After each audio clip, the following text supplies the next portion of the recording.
ওই যে ওই মনিরুলের ফ্যামিলি মেরেছে, মনিরুলের ফ্যামিলি, মনিরুলের ভাই, মনিরুলের মা, মনিরুলের বোন, আর ওরা মস্তান, ওরা হলো দুনিয়ার ব্যবসায়ী, মাদক ব্যবসায়ী,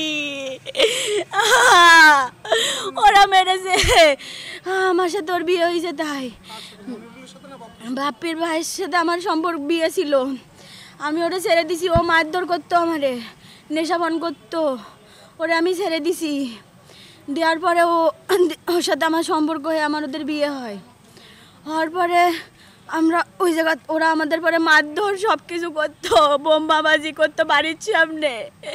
আমার কুপাতে গেল দানি, ওর ভাই, আর ওই মনিরুলের ভাই ছোটরা, ও মারধর করতো, ওরা হুমকি দিত, তোরে জানে মেরে ফেলে দেবো, আমারে জানে মেরে ফেলে দেবে, কথা করতো। আমারে কথা থাকতে দেবে না, আমারে বাঁচতে দেবেন না।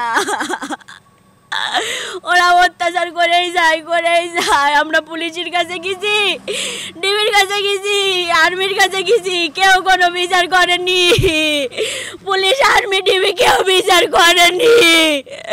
আর যদি বিচার করতো ওদের, তাহলে আমি আমার স্বামী আর হতাম না।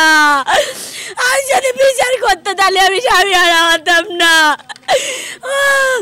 ওরা বিচার করেনি, ডিবি পুলিশ কোনো বিচার করেনি, পুলিশ কোনো বিচার করেনি। ওরা খেদায়, ওনার গায়ে অনেকগুলো ক্ষত আঘাত ছিল মারের। আমরা এখান থেকে তৎক্ষণাৎ রিসিভ করে ওনাকে সার্জারি বিভাগে ভর্তি করি। ওনার অবস্থা খুবই গুরুতর ছিল।